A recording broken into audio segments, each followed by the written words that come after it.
Kalau ini aku tadi tak matikan yang di sini. Bu Yoga, apa kabar? Selamat siang, Bu Halo Pak Dewi. Dr. Suwandi, apa kabar?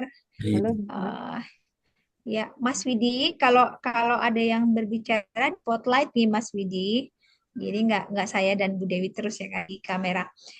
Pak Dr. Suwandi, Dr. Chalong, I would like to introduce you to, we have the second speaker, Dr. Suwandi. Please say hello Hello. to Dr. Chalong from TEBC Hello, Dr. Thailand. Suwandi. Hello, yeah, I'm fine. How are you? Pak I'm Suwandi fine. bisa say How hello are dengan you? Pak Dr. Chalong. Ya. Yes. Good afternoon.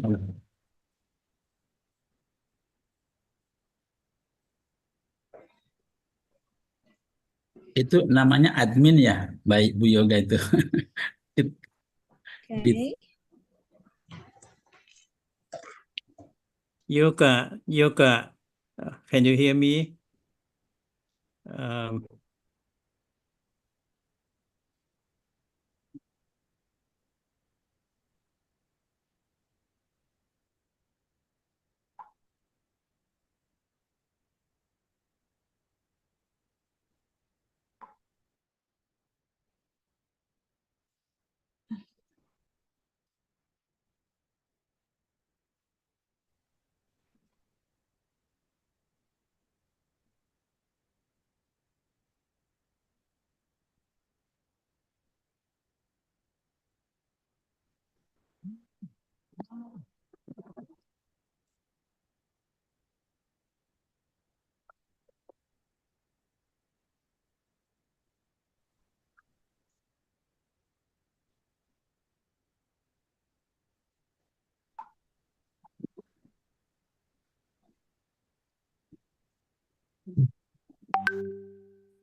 Bu Dewi, apa kabar Bu Dewi? Bu iya, Deka. Pak Suwandi, alhamdulillah baik. Oke. Bapak Lagi sehat? lagi mendung di sini. Iya, oke. Mr. Chalong, how are you today?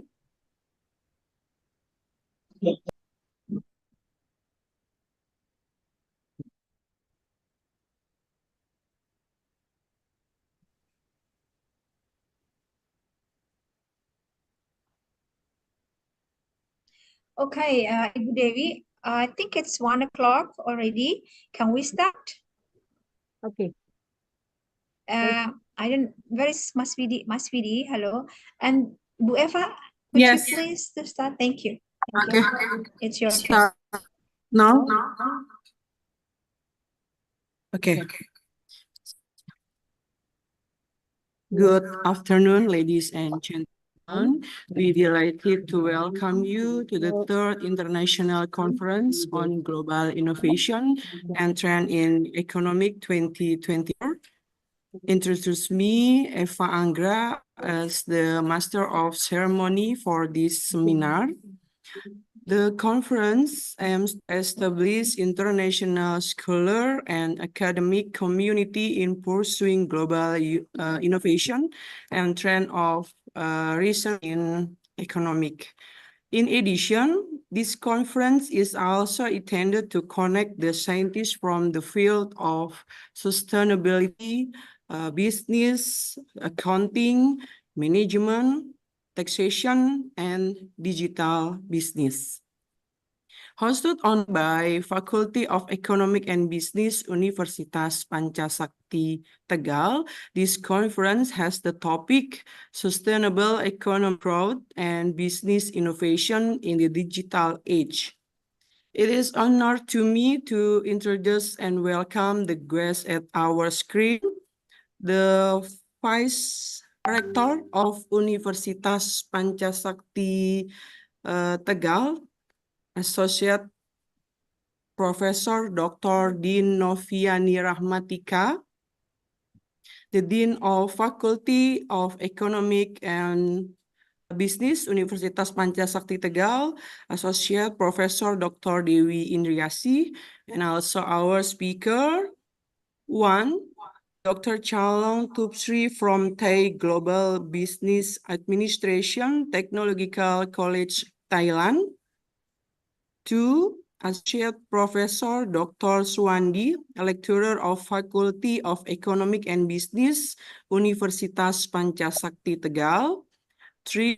Professor Dr. Hasan Alp-Ozel, Vice Dean of Faculty of Business, Karabük University, Turkey. And the last, Dr. Martin Dahl, Dean of Faculty of Economic and Management, Laraski University in Warsaw, Poland. And also our moderator today, Associate Professor Dr. Yoga Prihatin, Dean of Faculty of Teacher Training and Education, Universitas Pancasakti, Tegal. And also we welcome to all the participants of the third ICOBIS 2024. For a brief moment, we would like to invite you to listen the national anthems, Indonesia, Thailand, Turkey, and Poland.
Okay, thank you, ladies and gentlemen. Today in the third ICOBIS 2024, we would like to invite Vice Rector of Universitas Pancasakti Tegal to deliver opening speech. Ladies and gentlemen, please welcome Associate Professor Dr. Din Novi Yani Rahmatika. Bismillahirrahmanirrahim. Clear? My voice is clear? Okay. Good afternoon, everyone, ladies and gentlemen, esteemed colleagues and honor guests. My dear colleagues, Dean of Economic, Faculty of Economic and Business, Dr. Dewi Indriasi, and all of the structural Faculty of Economic and Business, and all of the students, and all of the beloved speaker, Dr. Chalong Tubsri, Professor Dr. Hassan Al-Osel, Dr. Martin Dal, Professor Dr. Swandi, and all of the students from University of Pancasakti and others. Welcome to University of Pancasakti Tegal. First of all, I will introduce my name. My name is Dr. Dinoviani Rahmatika. I am the Vice Rector of the University of Pancasakti Tegal. And as you can see, Tegal is located in Central Java, Indonesia. We have a variety of culture in Indonesia, and also Tegal also has a lot of dance, language, and characteristic that distinguish from other cities. Pancasakti University Tegal has also 6,000 students consisting of 7 faculty, and I believe that one of them is Faculty of Economic and Business. Therefore, I would like to express our deepest gratitude to the speaker, and also thank you for all of the structural and make it the international conference happen. And we will deliver into topics and share our research, and also engage in stimulating discussion that I hope will inspire new ideas and innovation solution. And once again, happy learning for the student. Together, let us strive to make positive impact in our respective fields and beyond. Thank you very much.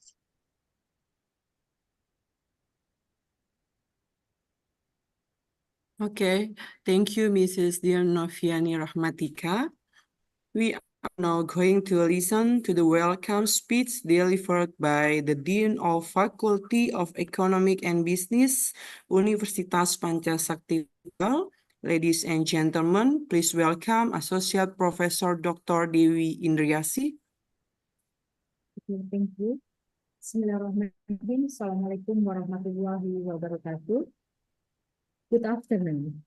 The Honorable Rector of Vice Rector Universitas Pancasakti Tegal, Dr. Din Noviani, the Honorable Dr. Chalong from Thai Global Business Administration Technological College, Thailand, the Honorable Prof. Hassan Al-Osel, Vice Dean of Faculty of Business Karabuk University, Turki, the Honorable Dr. Martin Dal, Dean of Faculty of Economic and Management, Lazarski University in Warsaw, Poland, the Honorable Associate Professor Dr. Suwandi, of Faculty Economic and Business Universitas Pancasakti Tegal.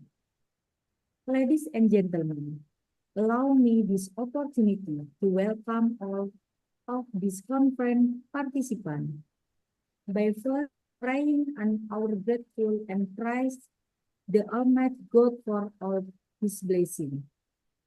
Dear keynote speaker, distinguished guests and participants of the third international conference ICOBIS, on behalf of Economic and Business Faculty, I'm very pleased to host this online conference. Welcome everyone. Thank you for joining us today. We are excited to have you today to conference. This will be an opportunity to us to learn from each other and work together.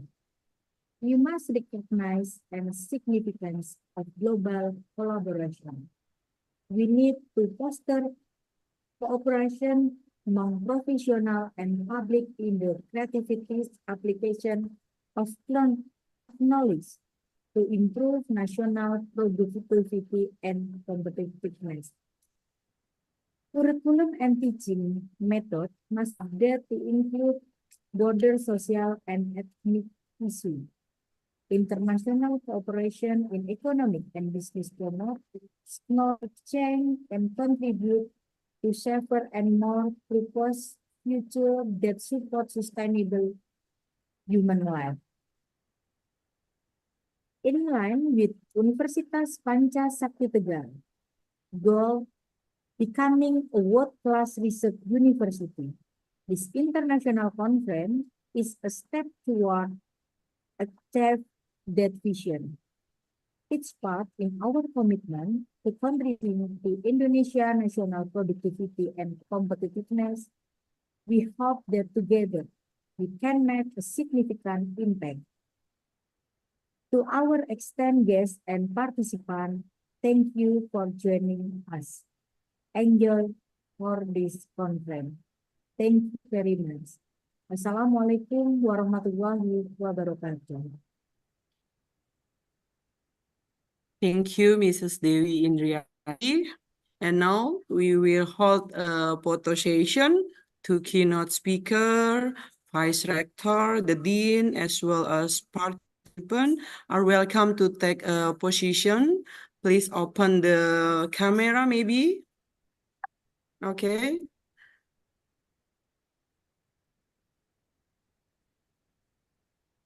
Wait a minute, Mas Widi. Okay. Ready? Okay, 1, 2, 3. Go. Again, one more. Okay. Open the camera, please. Okay, 1, 2, 3. Okay, thank you. We are now continuing our conference to the next agenda, the panel which will be delivered by all the speakers. The seminar will be moderated by Associate Professor Dr. Yoga Prihatin. Mrs. Shah, time is yours. Thank you so much for the Master of Ceremony today, Ibu Eva. Thank you. And it is a great honor for me as the moderator to be the moderator today in our big event, the International Conference of Economics and Business. I think this is the 3rd conference. And of course, it is a great honor for us to have Dr. Chalong Tubsray as the speaker today, and also Associate Professor Dr. Suwandi. They are with us now. And ladies and gentlemen, before we start for the first speaker, I would like to read a short CV of Dr. Chalong Tubsray. Operator, please. Mas Vidi, could you help me to? Thank you so much. I would like to read. So I would like to introduce to all the participants here. Yeah, here is the short CV of Dr. Chalong Tubsray. Actually, we have very long CV that I can read, but today I make it very short. Education, Doctor of Education is in 1987, Indiana University, Bloomington, Indiana. Major, Instruction System Technology. Education Specialist, 1983, Indiana University, Bloomington, Indiana. Major, Instructional System Technology. Master of Science, 1983, Indiana University, Bloomington, Indiana. Major, Instructional System Technology. Master of Education in 1974, Sri Nakarin Virat. Prasanarmidar, Thailand. I'm really sorry for my pronunciations. And yeah, that's in Thai language. A major in audiovisual education and bachelor degree of the education 1972 Pranakon College of Education Thailand major in English. Well, we have also the administrative work history. 1995 to I don't read all, but I make it shorter. CV 1995 to 1998 Burapa University as the Associate Dean Planning and Development Faculty, and then 1998 to 2006 Education's Burapa University as the Dean Faculty of Education Burapa University. 2006 26 to 27 the Director International Graduate Studies Programs in the same university. Am I right, Dr. Chalo? And then right, okay. And 27 to 2010 Burapa University as the Director Satit Bongband Burapa University, correct me if I'm wrong for my pronunciations. That's And correct. thank you. And acting director since 2010 to 2017, International Graduate Studies Program, Burapa University as the chair of HRD program, International Graduate Studies, Human Resources Development Center, Faculty of Education, Burapa University. Thank you, Mas Widi. And I would like also to introduce you to the award, scholarships award and award. UNESCO UNDP Fellowships 1980 to 1981 to study for MS in Introduction System Technology program at Indiana University, Bloomington. Indiana International Student Scholarship in 1981 to 1982 for revisions for the 1982 academic year and graduate assistantship, Department of Instructional System Technology, School of Education 1984 to 1987. Of course, Dr. Chalong Tubsray has more publications and also book author and researcher for his lifetime. But I cannot read one by one since there are a lot of publications. Well, anyway, thank you so much. Such a great CV. I think I have to learn from you, Dr. Chala. And ladies and gentlemen, it is a great, again, an honor for me to invite our guest for today, Dr. Chalong. Dr. Chalong will talk about sustainable economics growth and business innovations in the digital age. And he will speak about 10 to 15 minutes. And after that, we go to the second speaker. Dr. Chalong Tubsray, thank you so much. Okay, thank you. I try to present my slide. I have 14 slides. And I hope that I can finish it in 10 or 14 minutes. I'm not sure whether you can see my slide or not. Okay. Do you need? Yes, we can see that now. Yep. Okay, yes, you can we see it, right? Yes, yes. Okay, Thank you good. so much. Okay, let me go. Okay. My time of 15 minutes. I will cover almost everything: sustainable economic growth and business innovation in the digital age. Okay. So I will go with the first thing that we should. Okay, let's see why I cannot operate my slide right now.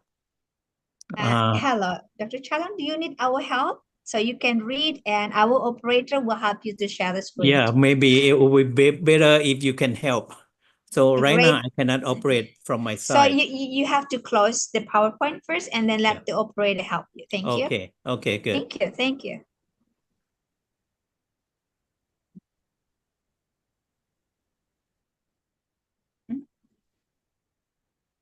Have you closed? Okay, let's try. You have to stop sharing screen and then let us. Thank you so much. Mas Widi, hello Mas Widi.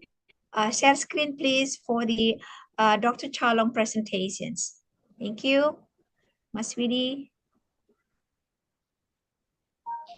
Okay, great. Thank you so much. Dr. Chalong, so you can read now. Okay. Thank you. So this is the second slide, and I think I will try to make it fast to No meet problem. Take your time. the No short problem. the short period of problem. time that Yeah. I have. Okay, we talk about economic growth first. Economic growth refers to the increase in the production of goods and services in an economy over a period of time. I think the title is economic growth. So I think I just like to share with you that the economic growth refers to increase in the production of goods and services in an economy over a period of time. Normally, when we measure economic growth, we measure year by year. It means that if this year economic is it grow 1%, it means that it grow 1% higher than last year. So this is what we call economic growth. And normally we measure the economic growth by the domestic product, GDP, the gross domestic product. I think everyone know about this one, but I just like to share with you. Okay, go to the next verse. Okay, but the benefit of economic growth. I think every country prefer to have high economic growth. What does it mean? What is the benefit of economic growth? If we have high economic growth, it means that we will have better well-being of the society. So it means that if we have economic growth, so the society will be better. And also, if we have economic growth, the people in the city, the people in the country will have the better quality of life as well. So we feel that we should have economic growth for the well-being of the society and the quality of the life of the people in the society. That's what we expect. Okay, next please. Okay, another thing that I would like to share with you is not economic growth, but economic development. So we talk about sustainable economic growth, and also I would like to share with you with the term sustainable economic development. The sustainable economic development refers to an approach to economic growth that seek to balance the financial progress with environment protection and social well-being. The goal is to promote the long-term economic stability without depleting natural resources, harming ecosystem, or creating social inequality. So I think one thing that we may need to concern is economic development as well. Okay, the key component of sustainable economic development, one thing is economic growth. Okay. When we talk about economic growth, it means that we should think about economic development as well. The second part of economic development is environment sustainability, and also the third one is social equality. Next, please. Okay, come back to economic growth. The factor that influence economic growth. There are many factors, and I think I'd like to share with you, if you want to think about economic growth, not only one or two elements, or not one or two factors that influence economic growth. I share with you this one. The first one is human capital. If we want to have economic growth, we should have our human resources. The good human resources normally is being education.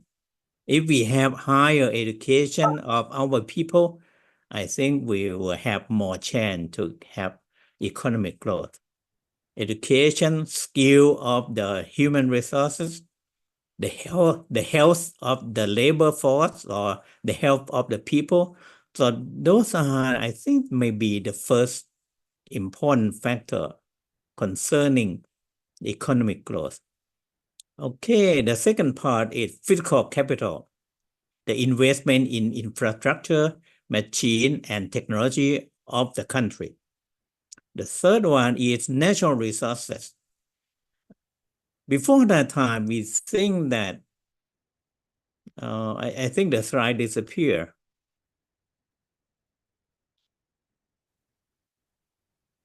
Hello. Okay, we go to, I think, slide number 3, number 5 already maybe. Okay. Number 3, natural resources. We used to think that natural resources is important for some country. But natural resources, it refers to land, mineral, oils, and others. But some country does not rely much on natural resources. But some country may rely on natural resources. And if we have natural resources, that should be the plus. But some country like Singapore, Singapore does not have natural resources, but they have even better than natural resources is the human resources.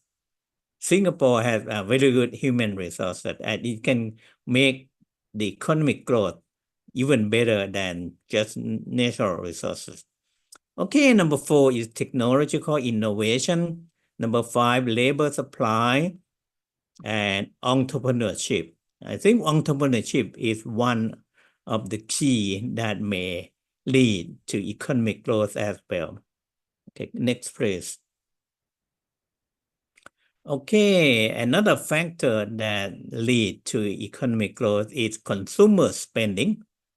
We can find that any country that had more population, is it likely that it can lead to economic growth better than those countries that do not have the big population? Because when you have more population, you have more consumer spending. Number 8 is government spending. If you want to have economic growth, the government can be one of the factors that help economic growth by spending more money. Number 9, political stability. It could lead to economic growth.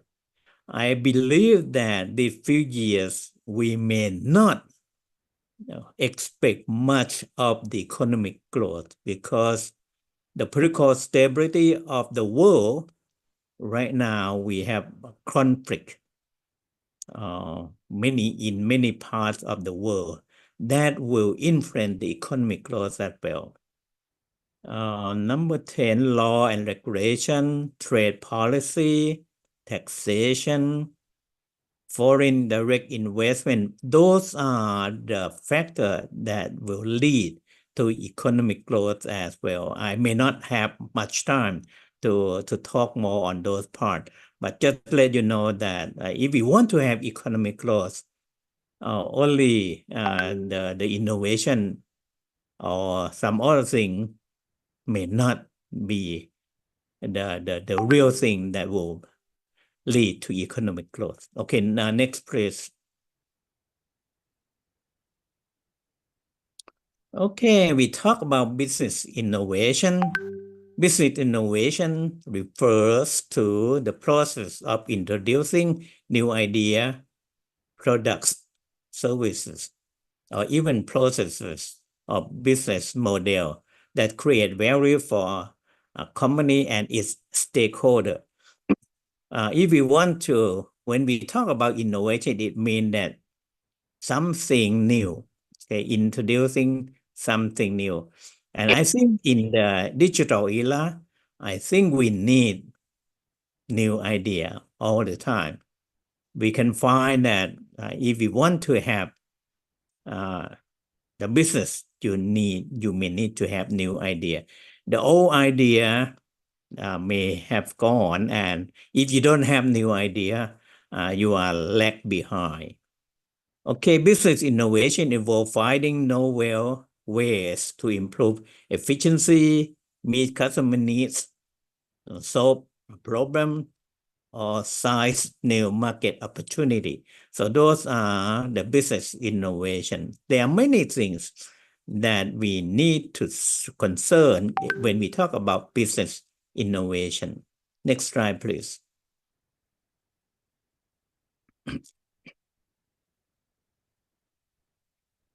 Okay, characteristics of business innovation.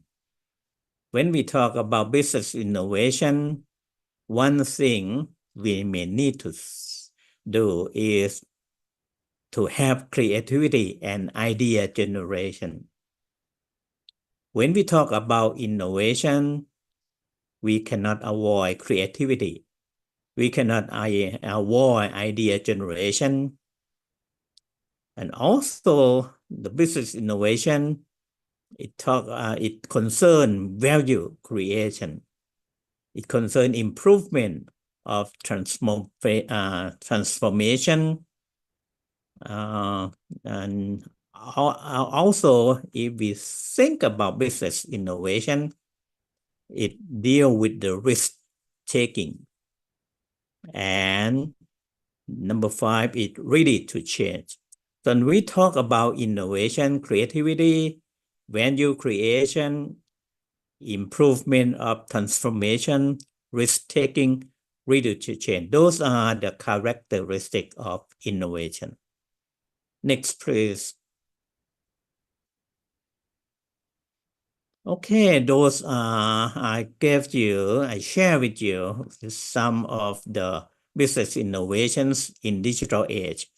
The first one talk about digital transformation, integrating digital technology in the operation, making decisions from big data. I think everyone should know big data. That means right now we make decision not from our own data, but we need to get a lot of data around the world and we make decision.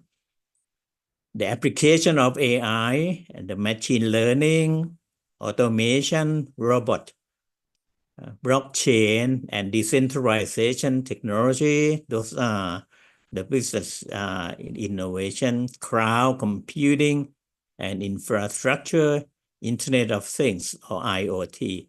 So those are the business innovation in digital age. So we apply those things. Next, please. Okay, we think about the type of business innovation.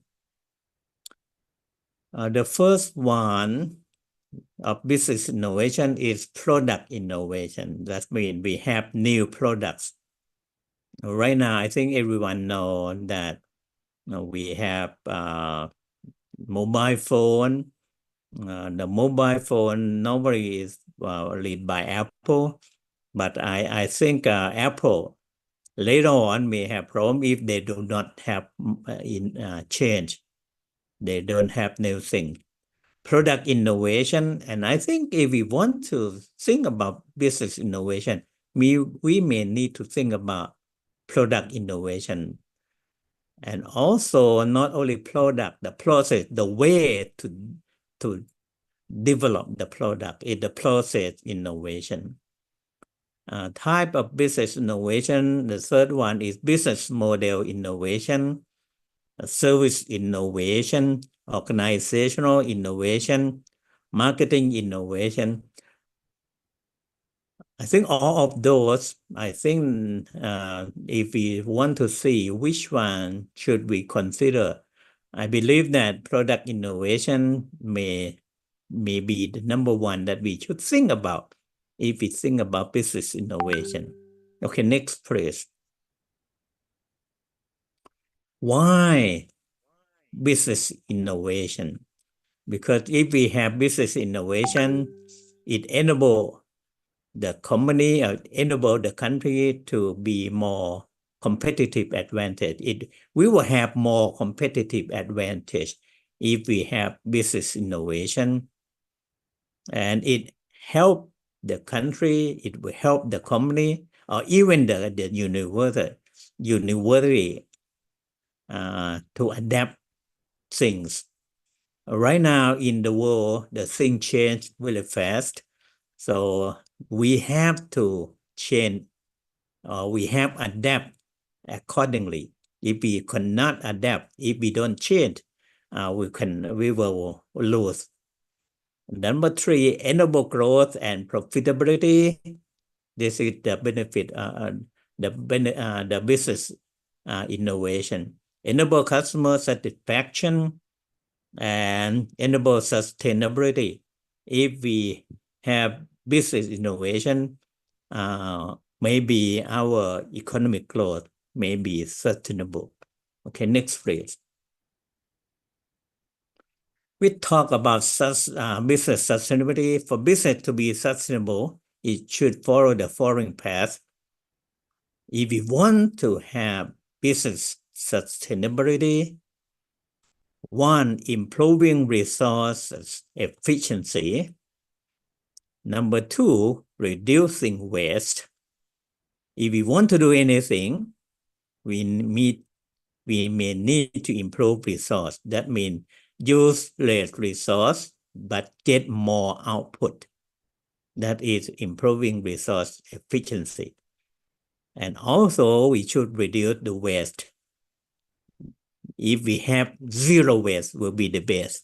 But normally it's unlikely that we can have 0 waste. But we will try to reduce the waste. Addressing the challenges in society. So if we do not concern society, the business may not be sustainable. Okay, next please. For the conclusion, I conclude that digital age is a time when things depend on digital technology. For business to be sustainable, it needs to concern resources, efficiency, reducing waste, and help solving social problems. However, business sustainability is as good or may be better than business growth sustainability. So I talk about business sustainability is as good or maybe better than business growth.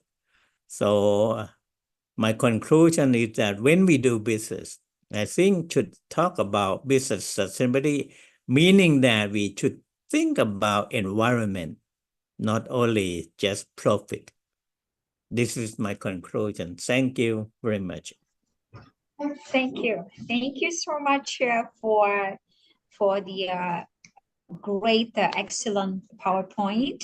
Well, of course, we learned a lot today, especially your conclusion. When we think about the business growth, we have to think about environment, not just profit, not just profit. Hopefully this will be heard by the business owners. So when they are developing their business innovations, they will also think the environment surrounding. So people will be also, of course, more and more people prosperous, not for the business owner himself or her. Thank you so much, Dr. Chalong, for your presentations today. Please stay a while for the second speaker, and then we will have a question and answer sessions. Well, actually, I have a lot of questions for you about Thailand economics growth and also business development there. But hold this for second, and then we would like to hear the second speaker. Thank you so much for nice presentations. Okay, Wonderful thank you for your presentation. time. Thank you. Thank you. Ladies and gentlemen, I would like, it is an honor for me to invite our honorable second speaker, Associate Professor Dr. Suwandi. Hello, here it is. Thank you so much. Pak Suwandi, you have 10 to 15 minutes to speak about the economic and business growth or development. But I don't have your short CV. So would you like to we have it? Great. So I would like to read the short CV of Dr. Suwandi. For his film vitae, Dr. Suwandi was born on June 27, 1964, married with fortune. Okay, down, please. Scroll down. We go there, education. Okay, great. Thank you. In 1971 to 1977, graduated from Tanjung Sari Elementary School, Wanasari, Brebes. Ternyata orang Brebes, nggih. And in 1981, graduated from Banjaratma Junior High School, Bulakamba, Brebes. Wah, Bulakamba nih Pak nih. Okay. And then in 1984, graduated from Senior High School, One Brebes. Berarti kakak kelas dong ya Pak ya. And then 1991, graduated from Faculty of Law University of 17 Agustus 45 atau UNTAG Jakarta. And then 28, graduated from Faculty of Economics and Business, University of Gajah Mada, majoring on strategic management. And in 2013, graduated from Postgraduate School University of Gajah Mada, majoring in public policy. Well, that's so nice. And then working experience, in 1989 to 1990, lawyer staff in Karyoso SH, Patent Law Office, Jakarta. Okay, so you are the lawyer. Okay. March 1991 to December 1993 as the Assistant Manager Human Resources Development PT Astra Argo Lestari BK Jakarta. And January 1994 to February 1996, in charge for Personnel and GA Manager, PT Candi Swadaya Sentosa Jakarta. March 1996 up to now, up to present, meaning 2024, in charge in Bakri Business Group as the Personnel and GA Manager, PT Multi Control Nusantara Jakarta, Personnel and GA Manager in 2000s. Yeah, down please. PT Kilang Fekolina Jakarta, managers SR. So no, hold a second. No, hold a second. Oh, senior. Okay, senior manager, human resources and administrations until 2026. At PT Bakri Sumatra Plantations, Tbk, and then senior vice president corporate social responsibility and admin in 2018, PT Bakri Sumatra Plantations, Tbk. Member of supervisory board in Bakri Pensions Fund, and member of Wages Board of Asahan Region North Sumatra, member of steering committee for Sumatra Planters Association, dan till 26, attorney, lawyer of the company in handling land dispute and labor matters, which is processed up to Supreme Court sampai ke MK ya Pak, 2004, okay, 2004. And then down please, scroll down please. Masih, okay. Okay, practitioner in handling labor matters up to labor restructurizations in 26, practitioner in handling industrial relationship 2000 to present, and chief of bipartite Cooperation Institute, kerjasama bipartit in PT Bakri Sumatra Plantations So you go to Sumatra back and forward. Chief and General Editor, Board Harmony Magazine, in 2017 to 2018, and person in charge for CSR or TS area Review Magazine 2010 to 2014. Well, we have also training and seminars. At only, Mas Widi, down please, at glance only. Okay, you can see on the slides here, Dr. Swani have 2-day training ISO, and down please, don't like Mas Widi ke bawah, an effective leadership workshop, effective business presentations, and a great way to define environmental community in support business process. Well, there are a lot of seminars, I believe. Dr. Swani has a great experiences in business and also lawyer. Wow, such a great, I think it's a nice collaboration between a lawyer and business. Thank you so much. Mas Widi, thank you so much. Dr. Swandi, you have 10 minutes or 15 minutes to present your talk today. Thank you. Thank Please you, do. Yoga.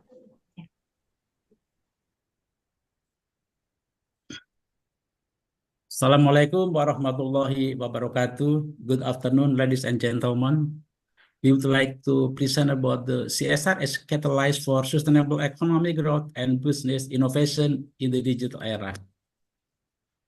We know that our Earth is danger. According to Matthew Command, that about 75% social and environmental problem are caused by indirectly or directly by multinational companies.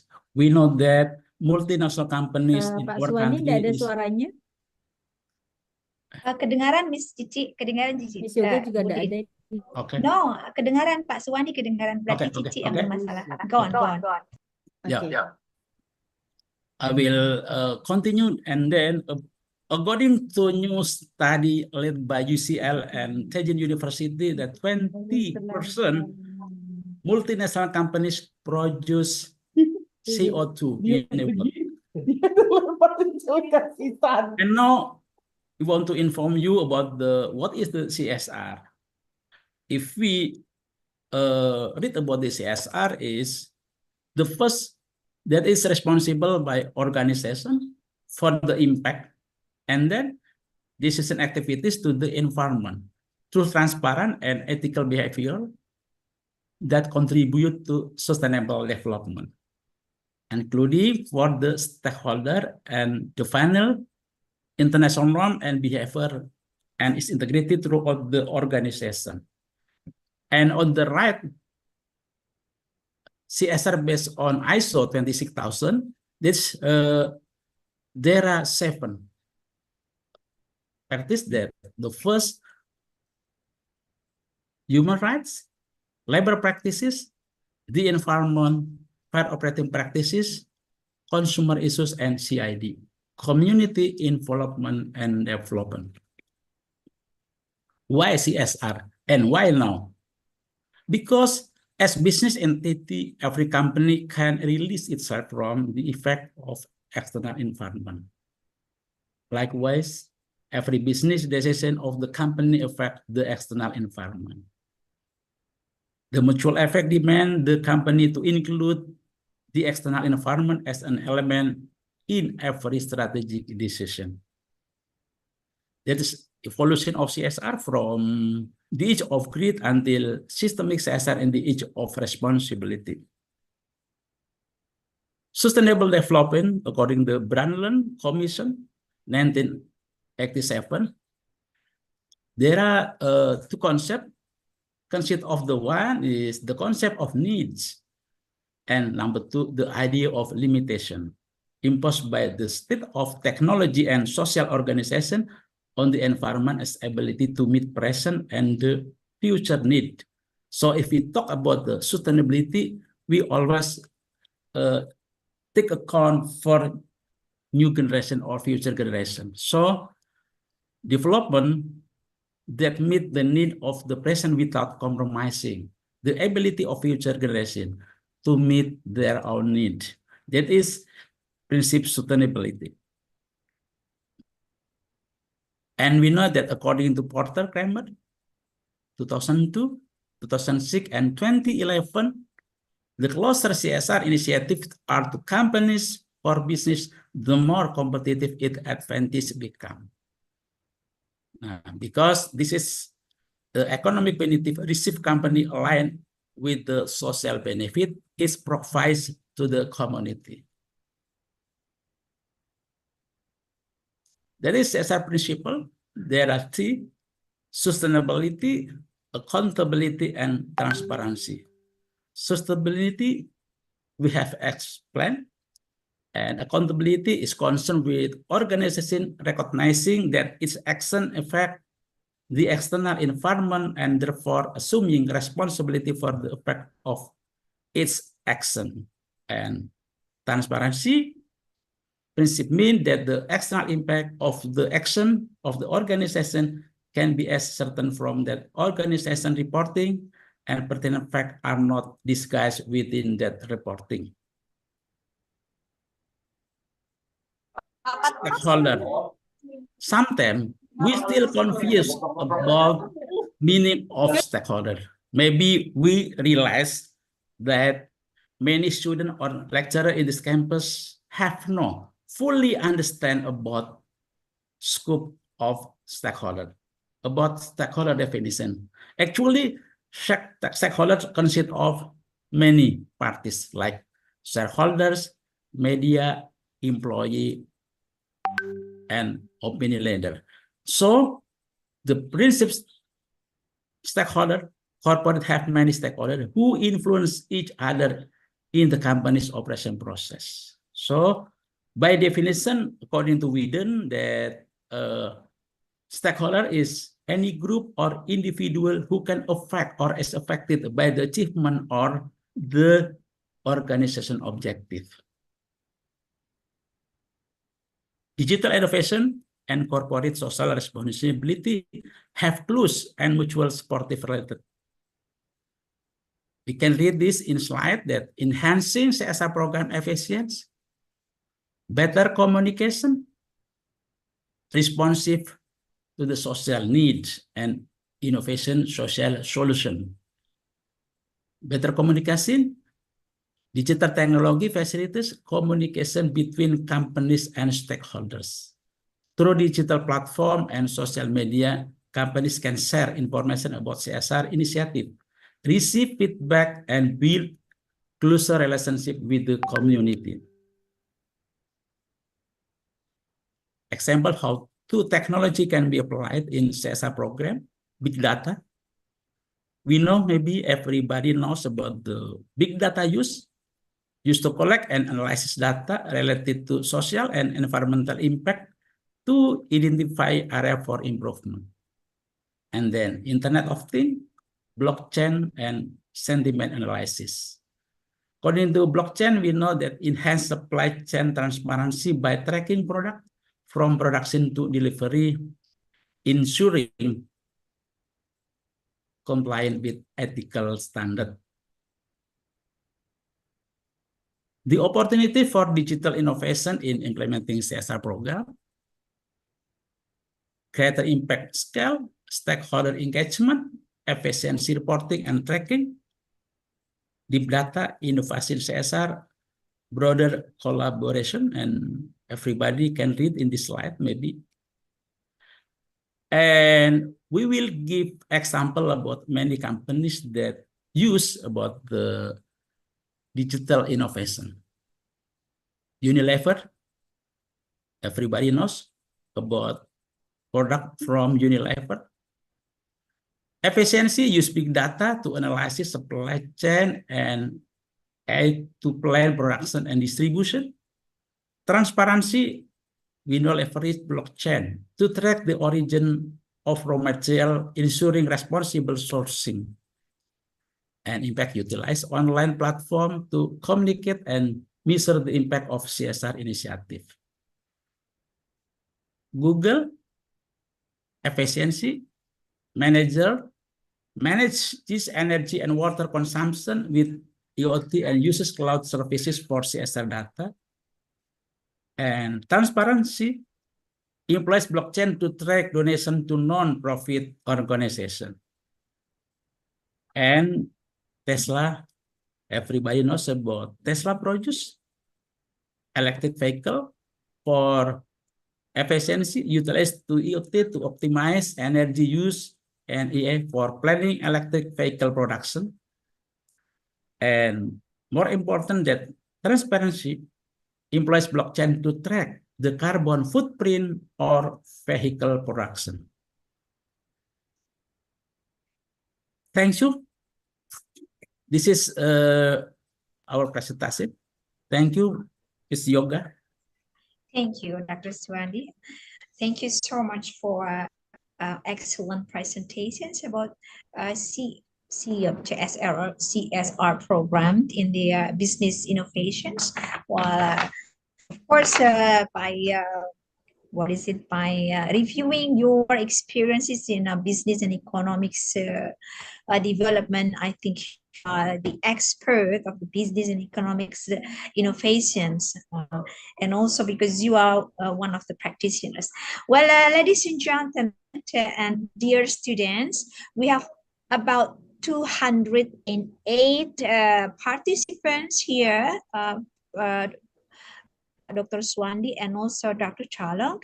I would like to open question and answer sessions for about 10 minutes, or maybe if we have one or two questions, please, anyone who will ask, the respected participants or from lecturers, from professors of the economic and business faculties, and also from the students.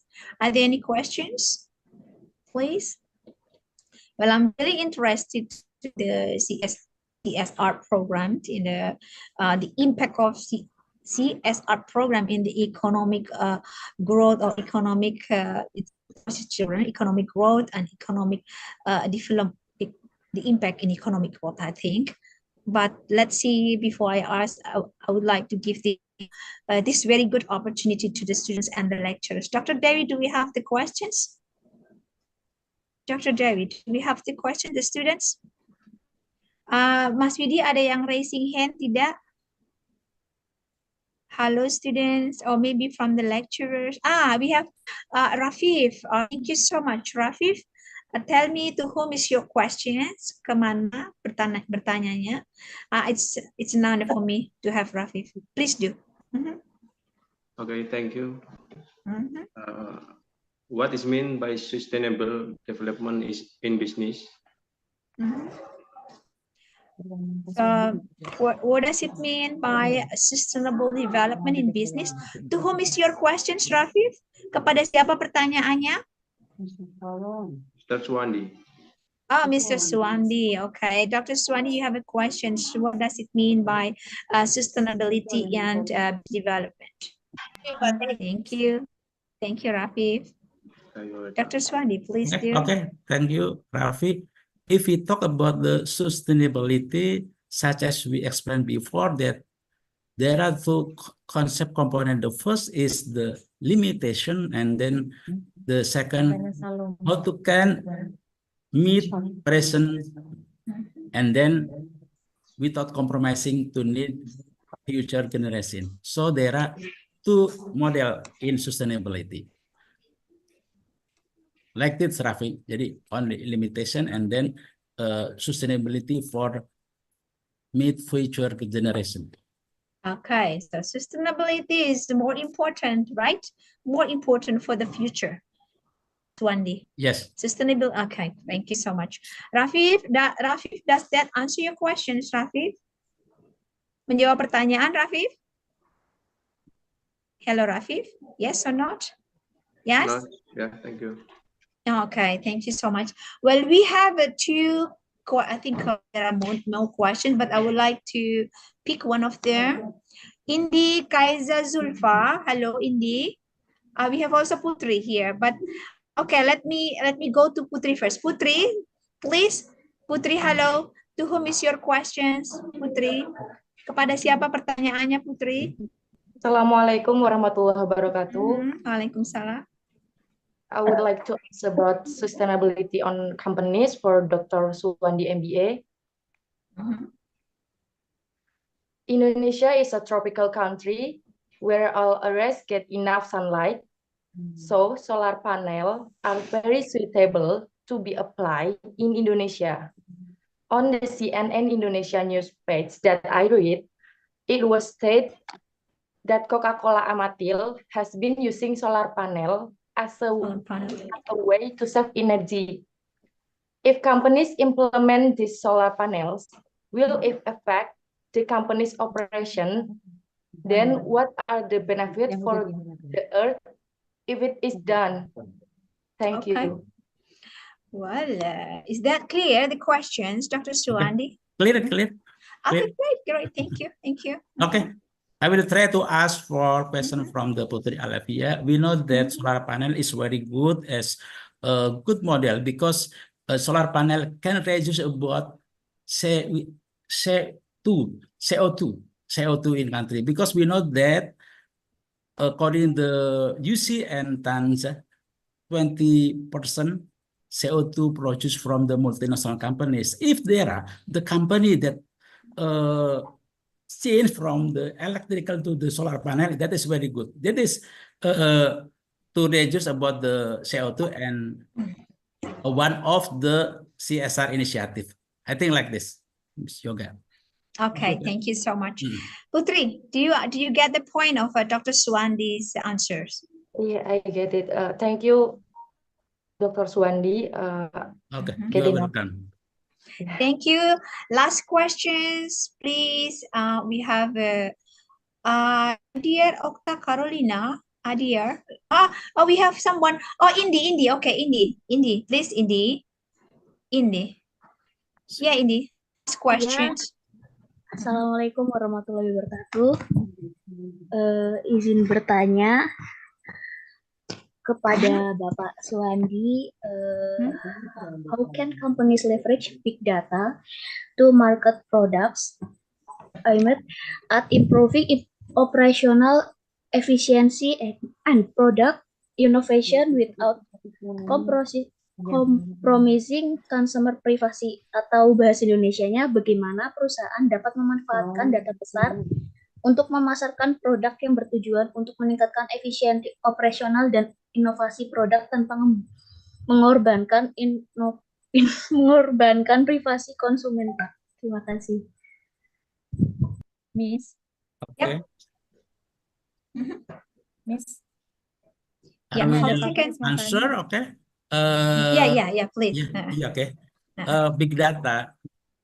According to my presentation, big data also used to all companies. For example, about the big data in Unilever, big data can track about the original or raw material, ensuring responsible sourcing. So the result about the raw material is very good because big data always control about all raw material. If you ask about the consumer about big data, I think big data also can track about how many people that use such as branding number one or number two, and the next big data can use about how much and how many model that consumer need about the product. And finally, big data can help of the company to produce about model, maybe volume and etc. I think like that. Thank you. Okay, thank you, Dr. Suwandi. Bakri also has applied big data for such kind of activities. Yes. I have great. done. Great. Well, we have to learn a lot from Dr. Suwandi for since he is the practitioner for a very long time. Thank you. Indi, okay. Does that answer the questions? Yes? Is that clear for you? Thank you. Okay, thank you, Indi. Well, the last questions, Dr. Devi, who is, because Dr. Devi told me that we have one more questions, please. From Faiz. Faiz. Okay, please. The last one, before we go to the second round. Faiz, Okay, hello, Mas Faiz. hello. Faiz. Yeah, please. Hello. Are you hear me? Yeah. We can hear you. Okay, thank you for Mr. Salong. Mhm. And does today business innovation need the implementation of digital character of business is big data, IoT, uh, and give me of its application business. Your voice is broken. Do you understand, Mr. Chalong? Cannot hear you very well. I Yeah. cannot hear your question. Yeah, the same. Okay. Faiz, maybe you Bahasa have to Indonesia speak maybe. slow. No, it's because your voice is broken. Patah-patah jadi tidak terdengar dengan baik. Oh, okay. Okay. Maybe you can repeat slowly. Mhm. Okay. Do current business No, broken. Don't go up.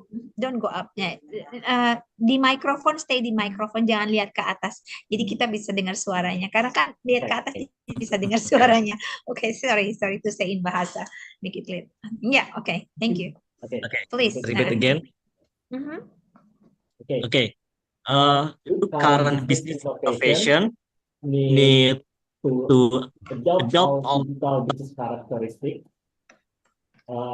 Example, for example, AI, big data, or IoT, and why? อีกสัก10 นาทีได้ไหมพอดีผมติดสาย How อยู่ to example นาที if โอเคอีกสัก10 นาที application มา in แล้ว the business world? โอเคโอเค ตอนนี้ผมติดสายอยู่ ติดประชุมอยู่ เดี๋ยวอีกสักแป๊บหนึ่ง Okay. Well, I think I get the point. Kalau nggak salah, ini ya, let me say in bahasa and I will translate to Dr. Chalong. Tadi tanya mengenai teknologi di bisnis seperti AI, IoT dan sebagainya, serta contoh-contoh implementasinya. Perlu nggak sih? Oke. Seperti itu ya kira-kira ya. Well, Dr. Chalong, translate for you. He asked about is it necessary to implement the technology in business development or business innovations nowadays, and give us the examples that has implemented in Thailand, for example. Maybe one example that really developed the economic growth in Thailand for one of the implementation of technology in a business growth in Thailand or business development. Thank you. Let me repeat the question again. Sure. The question is whether it is necessary to use the digital innovation for business. Is that right? Yes, correct. Okay. Yeah, I believe so that nowadays, if you do not use digital information, if you do not use digital technology, you will lag behind. I'm sure that digital technology is the need. Okay, you cannot deny and you cannot avoid. If you don't use it, you will be lag behind. I'm sure that every country, every society right now, you have to adapt it and you have to use it for sure. My answer is yes, you have to. Okay. An example in Thailand? I think in Thailand we have a lot. For example, like I think it is in Indonesia as well. Like Yes, of course. right now in Thailand, we use the internet for selling things like online marketing. Okay. Okay. Online marketing, food delivery, or what IoT, something like that. So those things, it reduce a lot of investment. If you use digital, if you use internet for selling things, digital marketing, you don't need to have the shop. You don't need to invest anything. So it saves a lot of time, it saves a lot of money, it saves a lot of effort. So those are there are a lot of examples. Okay. So that's the positive or the benefits, positively, Yes. I positively think we try impact. the positive thing. Okay, okay. Well, of course, there are negative. Don't talk about that today. Thank you so much, Dr. Chalong, for your Thank you. time Thank today. you for So the you time. may, if you were busy, like I told you in the previously, that you may leave the Zoom. I will talk to Dr. Pratana for everything about your Okay, yeah. certificate and so on. And Dr. Okay. Suwandi, Associate Professor Dr. Suwandi, thank you so much. An honor for us today. Thank you. Thank you. Okay. Thank you. Hello, ladies and gentlemen. We are now ready for the second round or second sessions of our international conference today. Under Dr. David, this is the first international conference led by our new dean, Dr. David in Darcy. Hopefully, will be successful. And great honor for me to invite the honorable speaker from Turkey, Karabük University, Turkey. Hello, Professor Hassan. Great. Nice meeting you. You look so fresh. Hello. Well, okay. Well, I met you with the long hair in the past. Now you cut your hair. Okay. Thank you. Well, I would like to introduce you to Dr. Devi as the dean. Dr. Devi, say hello to Dr. Devi. Hello. She's the new dean. Hello, Mr. Hassan. Hello. Nice to meet you. Thank you. Me too. Okay, how are you today? Okay. Yeah, good. Thank you. Thank you. Okay, thank you so much. Nice meeting you, Professor Hassan, for today.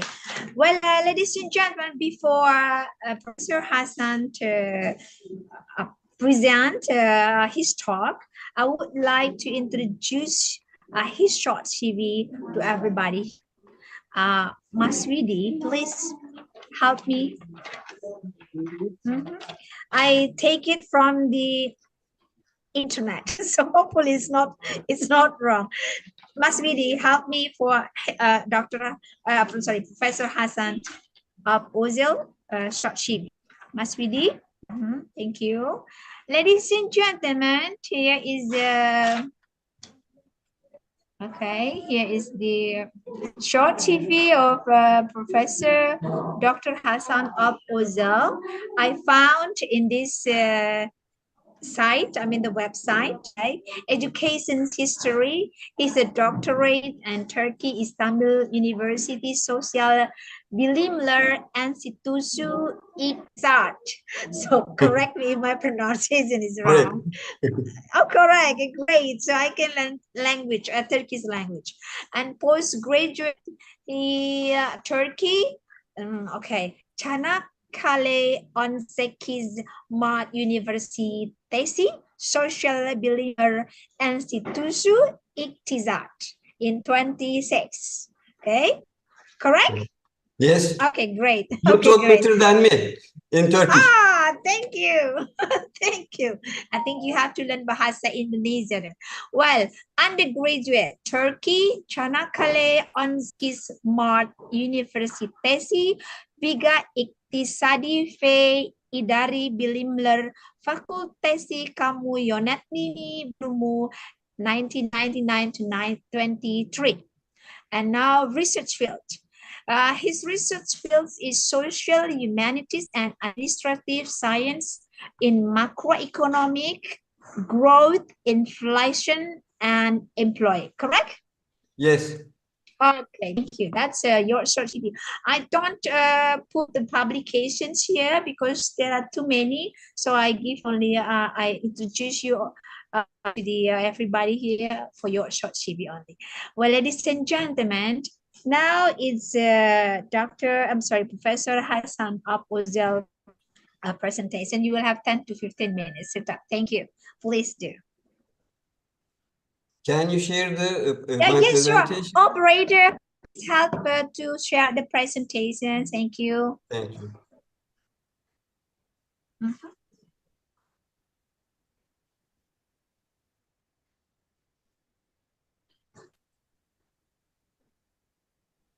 First of all, I would like to say hello to everyone from Turkey. I am very happy to be here. As we all know, the age we are in called the information and communication age. In this digital age, a new economic model has emerged with the widespread use of technology. The spread and acceleration of the internet, the rapid development of technologies, such as artificial intelligence and the Internet of Things constitute the basic structure of digitalization. Today, the ease of accessing information is increasing faster than ever. The central role of information data and technologies is generating economic value has led to radical changes in the ways of doing business. Traditional business models have given way to more flexible, innovative, and globally operating digital business. For example, if someone had told us 30 years ago that I never go to work, I work from home, we probably would not have believed him. Technological developments are also closely related to sustainable economic growth. Sustainable economic growth is an economic model that aims to protect the environment and use natural resources responsibly while increasing the economic well-being of both current and future generations. The Brundtland reports published by the United Nations defined sustainable development as development that meets today's needs without compromising the ability of future generations to meet their own needs. None of us know yet how this digital transformation will go.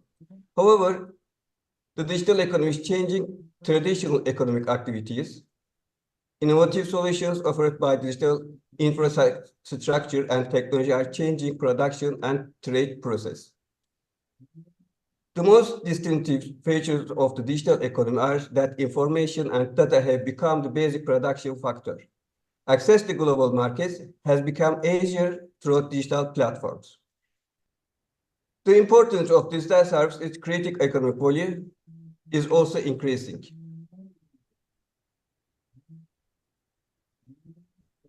Booking is a hotel reservation company operating all over the world. Okay.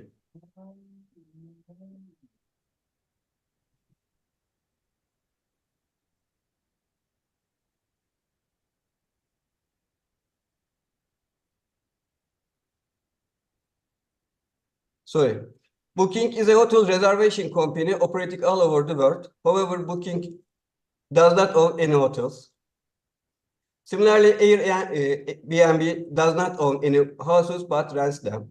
Uber is perhaps the company with the most taxes in the world, but none of the taxes belong to Uber. When you search for a show on the internet, similar shows constantly come up.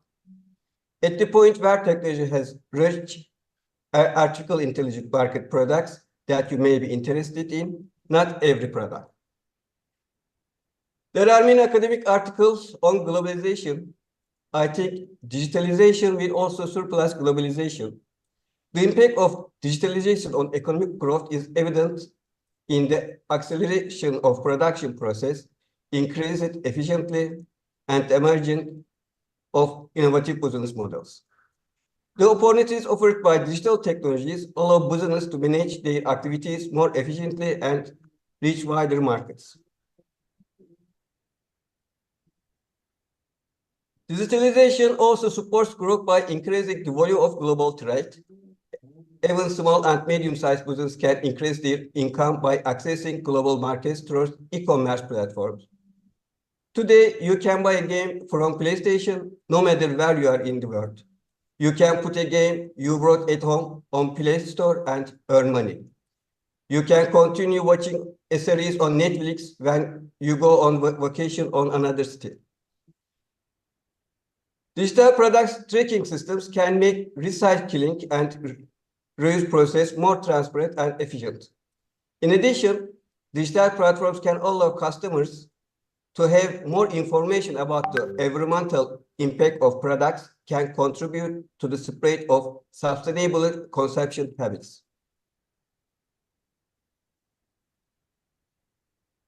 Digital service and products carried over the internet eliminate geographical boundaries and enable trade to spread to a wider area. This can contribute to the acceleration of economic growth, especially in developing countries. However, the impact of digitalization on economic growth may vary between countries.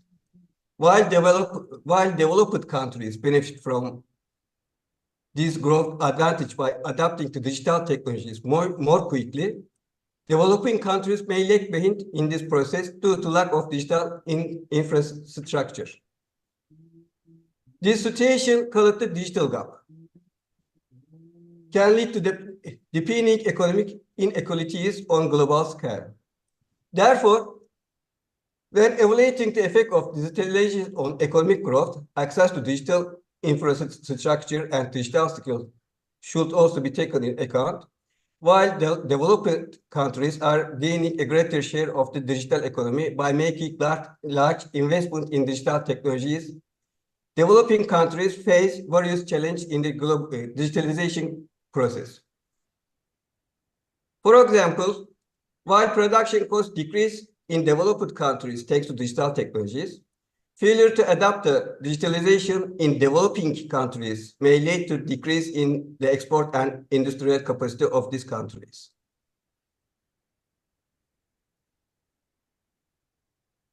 Sustainable economic growth in the digital age is directly related to digital infrastructure investment. High-speed internet, data centers, and digital connected opportunities are important infrastructure elements that accelerate the digital transformation of economies.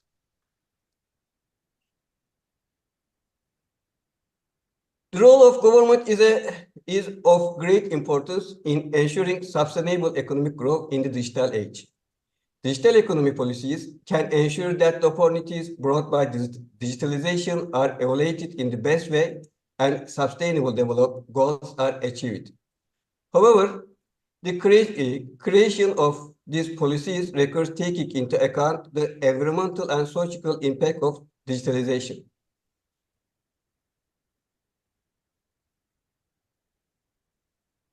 Digital economy policies can facilitate the integration of digitalization into sustainable development by providing incentive for green technologies and sustainable digital infrastructure. For example, tax breaks or incentives can be offered for digital solutions that reduce carbon footprints and energy efficient technologies. In addition, digital education and skill development programs should be supported to close the digital gap and increase access to digital technologies.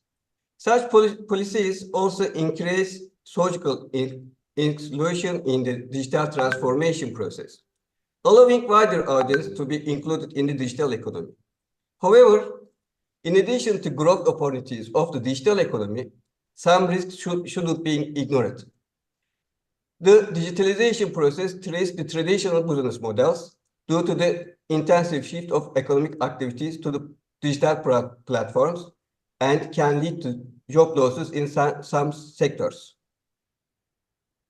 The spread of automation and artificial intelligence technologies can cause disadvantage and employment losses for employees without digital skills in the labor market. This situation can be increased social inequalities and have negative effect on economic growth in the long term. In addition, the digital economy also has problems such as cybersecurity risk, data privacy violations, and digital monopolization. In particular, the dominance of large technology companies in the digital market can limit competition, slowing down innovation, and causing market imbalance. In this context, regulation and policies need to be carefully established so that the digital economy can develop in the line with sustainable growth targets.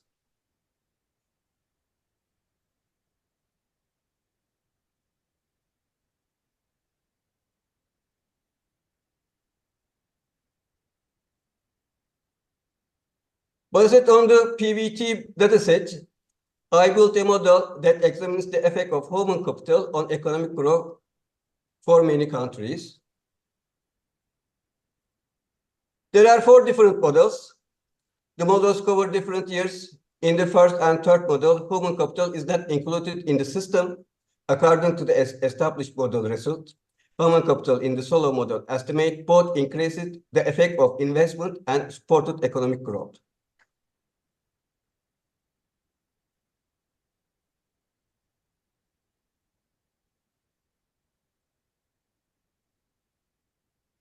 The relationship between human capital and economic growth is given on country basis in the graph. Since there are so many countries, the graph is not very readable. I apologize for that. However, it was not included the presentation otherwise. However, it is understood from the graph that as human capital increases, economic growth and the effect of investment increase. In conclusion, what is wanted to emphasize here is that labor and education are very important to ensure sustainable economic growth in the digital age. Thanks for your patience and listening.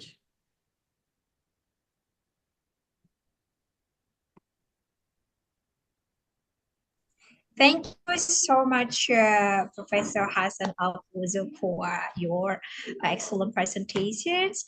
Well, I think I need a little fast because I have a meeting, another meeting. Okay. Now you are going to have a meeting. Now you're going to have a meeting. Yeah, I No? have another one. Okay. Now you will be leaving or later? Yeah, I will join later. You will join the meeting later. Yes. Yeah, I have to attend another meeting. No, so you will leave. At You will school. leave. You will leave. You will Yeah. leave now. Oh, But okay, okay. I will join about one hour later, I hope. Oh, okay, okay, okay. So what about the question and answer session? You will stay or not? If quickly someone asks something. Yeah. I think 1 or 2 questions waiting for Dr. Martin to join so I open the questions now for you, so you can leave after the 1 or 2 questions. That's okay. Is that okay for you? Okay. Okay. Professor Hasan will leave soon, Bapak Ibu, karena Profesor Hasan ada meeting lagi, dia akan segera meninggalkan. So I need you to, if you have questions for him, I will give you time for. But let me check Dr. Martin. Dr. Martin, are you here? Pak Wi cek Dr. Martin dong, sudah masuk apa belum? Kan gilirannya jam 14.45 sih. Dr. Martin ada di sini kah? Pak Widi, Widi, are you here? Do you hear me? Are you listening? Pak Widi? Pak Widi, ada Pak Dr. Martin tidak dicari dong? Kalau tidak ada, saya lanjut ke question and answer. Still looking Halo, for Dr. Martin. Yeah, Mrs. Martin Yoga. dong. Yes. Is he here? Yes. Is he here? Is he here already? Ada? Ada? Not? Not. Well, belum ya? Belum gabung ya? Yes. Oke, baik. Kalau belum gabung, thank you, Bu Eva, for helping me. Karena Pak Widi nggak jawab. Aduh, Pak Widi, please answer there. Aduh, thank you, Bu Eva. Please kindly to be the representative of the committee when I ask help. Thank you. Ladies and gentlemen, 1 or 2 questions for Professor Hasan before Professor Hasan leave the Zoom meeting while we are waiting for Dr. Martin to join. Silakan kalau yang mau bertanya dengan Pak Profesor Hasan karena dia mau meninggalkan Zoom segera. 1 atau 2 pertanyaan sambil menunggu Dr. Martin, gilirannya jam 14.45 karena kalau orang Eropa itu on time-nya 14.45 sesuai. Ini kan belum, jadi belum masuk. Oke, ada pertanyaan untuk Profesor Hasan, Ibu Dr. Dewi? Ya. Ada, Miss. Oke. Ada. Mau diketik. Oh, mau diketik. Siapa ya? Professor Hasan, we have the 1 question for you. Miss. Ya? Nah, chat. Okay. The chat box from Pak Faiz lagi. Pak Faiz, okay. Pak Faiz, better you speak. Dr. Professor Hassan, you see in the book there is a question from one of our lecturer, Pak Faiz, Mr. Faiz. And also we have so many, dear Okta Carolina too. Hello. Ada. Okay, thank you. Hello. Mhm. Okay, for Mr. Hassan, maybe can you answer what are the key economic sector benefiting the most from digitalization?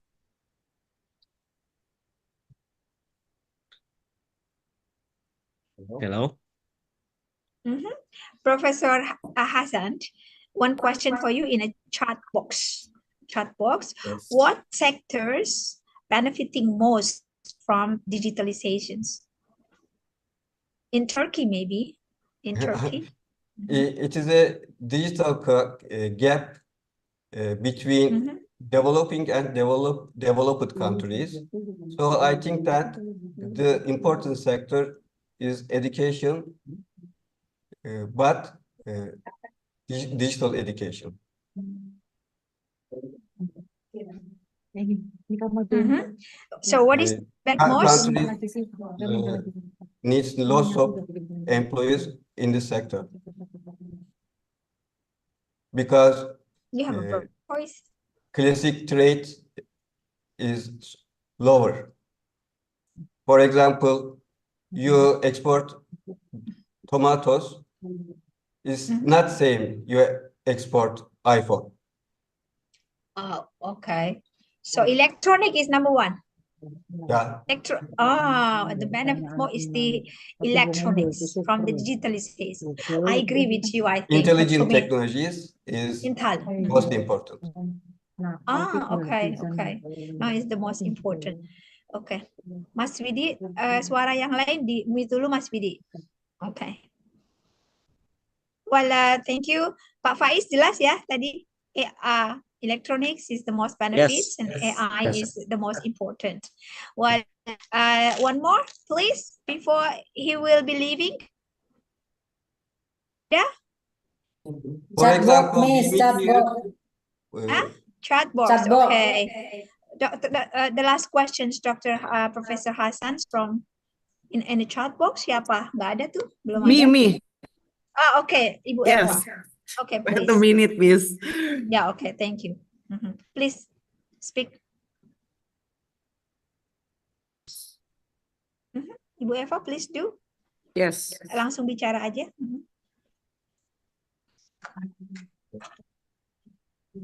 What are the risk of job displacements due to digital technologies and how economic adapt? Okay, very good questions.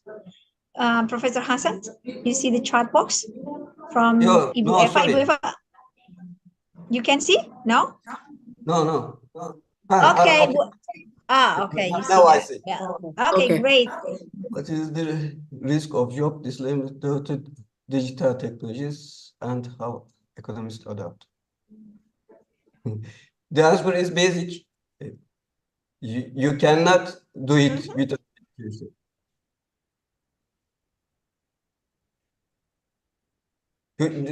Basic, you cannot do it without technology. Some countries better than others, developed countries better developing countries because they have more human capital. The digital gap, and if you don't catch up, still going on. The answer to these questions is education, but digital education. Now, classic trade is not popular. Also, classic education is not popular. For example, we meet here because we have this technology. If you don't have internet, we can meet here. Technology every area in my life.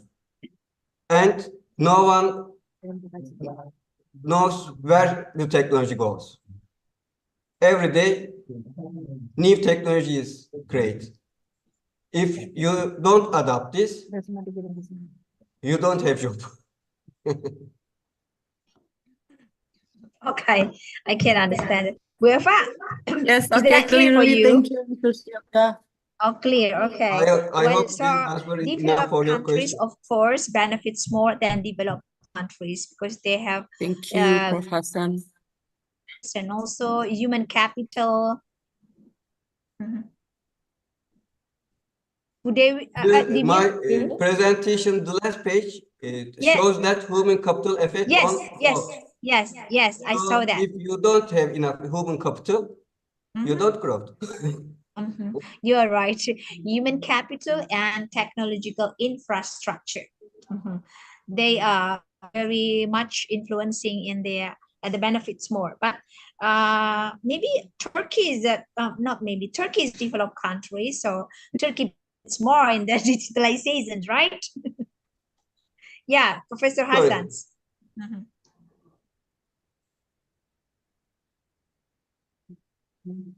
Okay, sorry. Can you repeat? Yeah, so since Turkey is developed country and has very good infrastructures and capital, so you benefit more with that if it is compared to the other countries, developing Not country. more developed country, but I think it's still developing country. Really? Oh, Yeah. really? Because to my understanding, it is you developed cannot country. say But, one thing is okay. good, so you are developed. You cannot say. Also, all sectors developed. If you want to say this country is developed country. For example, how many people reach internet, how many people have phone, and internet taxes, phone taxes, they are important for a country. Okay. Yeah. Okay. It's that very clear for me. Well, Professor Hassan, thank you so much for today. You may leave Zoom because I know you've been busy. It's again my sincere gratitude to you for being here. Thank you. Thank you so much. Thank you very much, Prof. Bye-bye. Prof. Bye. Hassan, thank you. Thank you very much. Well, ladies and gentlemen, it's an honor for me to invite Dr. Martin. Dr. Martin, are you there? Ada nggak ya? Let me call. Ada nggak? Mas Widi, cek dong ada nggak Dr. Martin?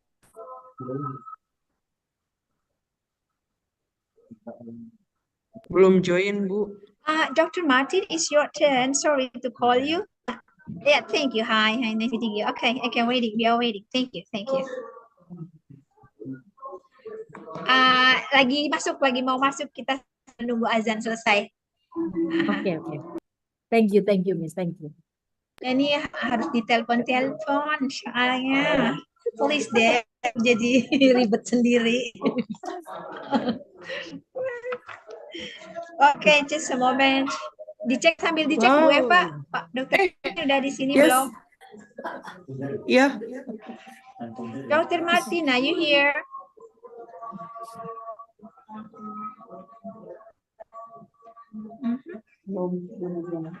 Belum masuk mungkin ya?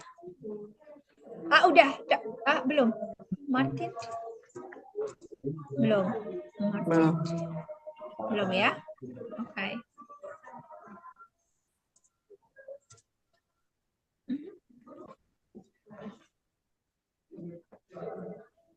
Let me text him.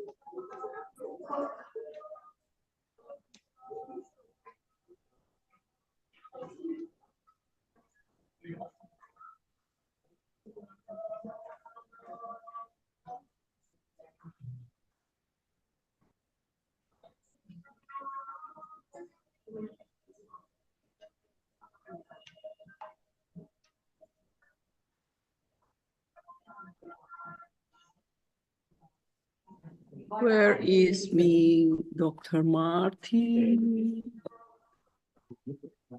Siapkan dulu pertanyaannya. Bu Eva atau yang lain nanti disiapkan dulu pertanyaannya, Ge. Oke, siap, Oke, Bu. Miss, siap. Kayaknya beliau mau masuk deh, kayaknya masuk deh centang 1. Miss, Poland jam berapa di sana? Poland now is I think a second please. Poland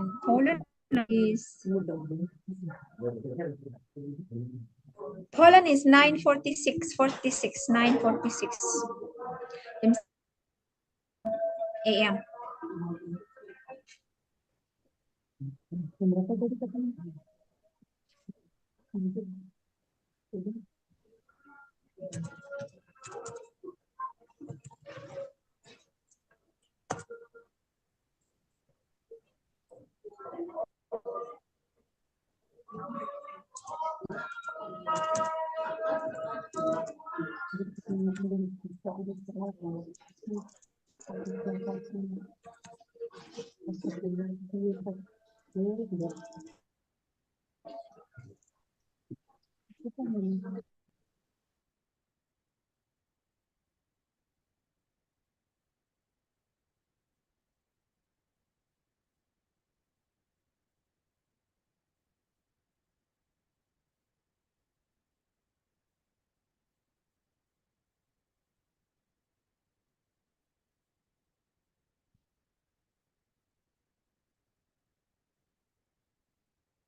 Miss, suaranya nggak kedengeran, Miss. Sorry, di mute. Well, ladies and gentlemen, since Dr. Martin has technical problem, ada technical problem dari Dr. Martin about 5 minutes. Beliau sedang prepare untuk Pak Widi. Could you help me? Bisa enggak Pak Widi PPT-nya Pak Dr. Martin itu di-share ke mahasiswa? Chat box. Jadi mereka bisa baca, bisa menyiapkan pertanyaan sambil menunggu Dr. Martin. Karena beliau kan dari Polandia ya, first time untuk UPS punya speaker dari Polandia. So, please Pak Widi bisa di-share ya screen on screen lagi. Ya, oke. Ya, di grup. Oke. Kita cek We will apakah share. Thank you. Apa Dr. Martin sudah masuk belum ya? Tadi ada technical problem soalnya.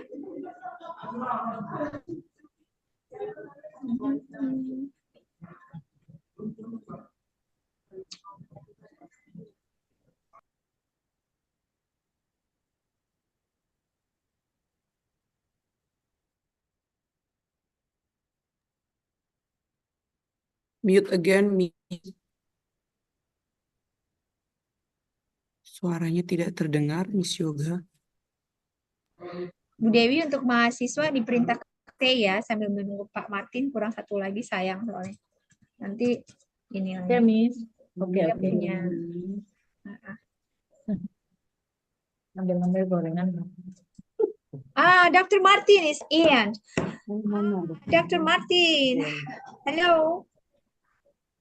Happy could get in. Dr. Martin, hello. Okay. Very Okay, nice. now I'm in. Okay. Thank you so much. Hi, how are you? Please. Yeah, nice meeting you, Dr. Martin. It's an honor It's a pleasure for me. Yeah, an honor for me. Dr. Martin, I would like to introduce you to Dr. Devi, our new dean, as the dean, our new dean of the economics, and this is Dr. Devi. Where are you? Dr. Martin. How are you? Hello, hi. Nice to meet you. Nice to meet you too. Okay, ladies and gentlemen, Dr. Martin, we would like to start, dear respected students and professors here. Dr. Martin will talk about European green, an opportunity or threat, right? Okay, if I'm not mistaken. Yes, exactly. Well, but before you start, I would like to introduce to all the members, all the participants here for your short CV. Okay. Well, Okay. it's an honor for me to introduce Dr. Mandal from Warsaw Lazarski University in Warsaw, Poland. He is the economist, political scientist, and psychologist. Wow. And he's also the Dean of the Faculty of Economics and Management at Lazarski University in Warsaw. But Vidi, scroll down, please. Okay. A member of the Polish Accreditations Committee and Accreditations expert at National Center for Educational Quality Enhancement in Georgia, and visiting professor at SEU, Georgian National University. He started working as an academic teacher at Lazarski University in 2023.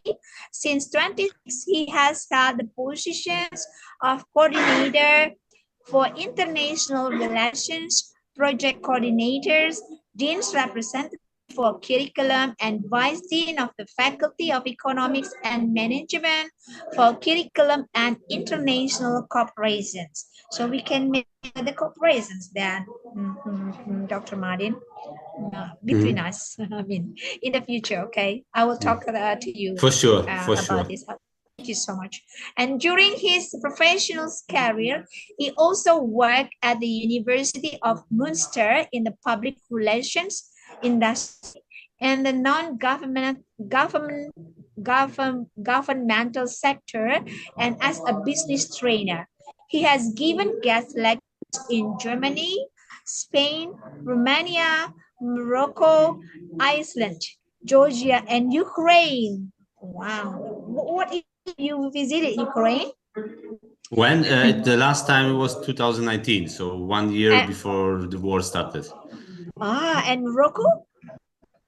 And Morocco, I was in last May, yes. So wow. Okay. Hopefully we could invite in the future. We'll invite you offline to my universities. I would like to invite all the speakers here to my university. Thank you.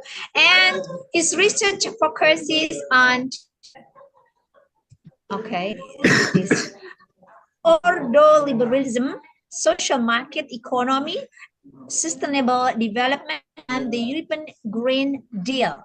Well, and then you're going to talk, you will talk about the European Green Deal today. Well, ladies and gentlemen, that's all a short introduction about Dr. Martin Dahl today. And again, it is an honor for me to meet you. First time we meet online. And Dr. Martin, you will have 10 to 15 minutes to present your talk. Thank you. Please do. Okay, thank you so much. Dear Yoga, will you? Okay, so I can see that my presentation is will be shared right now. So once again, thank you very much for the invitation. It's a great pleasure for me just to be here with you during this this conference and to share a little bit about my research that I'm doing not only on Green Deal but also on ordoliberalism, as it was mentioned shortly before. I'm really happy because this is the first time that I will have anything in Indonesia. So I hope to do it one day in your country, maybe, yes, to visit, because I've never been before, yes. So it's a great honor for me just to speak for a while, yes, online. So going to my presentation. So it's European Green Deal, an opportunity or a threat. It's a quite big issue in Europe right now, because every country is obligated just to implement the European Green Deal in the practice. So I will just briefly tell about my agenda. So I will start with a short introduction, then we'll mention very briefly the main main goals of the European Green Deal. And then I divided my presentation in two most important parts: opportunities and threats associated with the Green Deal, and then main findings or discussion about the future of this concept or this strategy. Going to the introduction,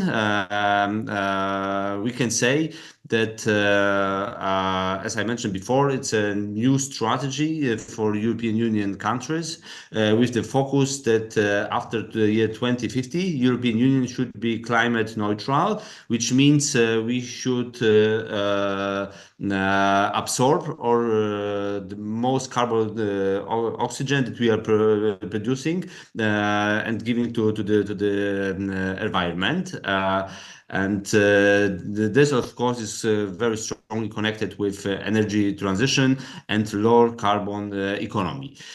It sounds very great, yes, from the one hand, but on the other hand, yes, it brings a lot of costs for European Union countries, which makes maybe in the future European Union's economy more competitive comparing to other countries which are not following such a strict rules according to the environmental protection. So going to the main goals of the European Green Deal. The first and the most important is climate neutrality by 2050. Many European countries has quite big issues to achieve this goal, especially East European countries. It has a very important reason because most data that we are taking to count how much we are producing different greenhouse gases is taken from the year 1990. Which is one of the worst years for East European countries because when communist system collapsed, also the industry collapsed. Yes, so we had an increase or decrease of emission of different greenhouse emissions. Yes, and European Union institutions, they're taking this year as a basic year for their different analysis. Yes, which means that East European countries should reduce more this kind of goals than, for example, West European countries. Yes. So not going too much into details, yes, that causes that we still are in the implementation process, yes, or negotiation process. How do it?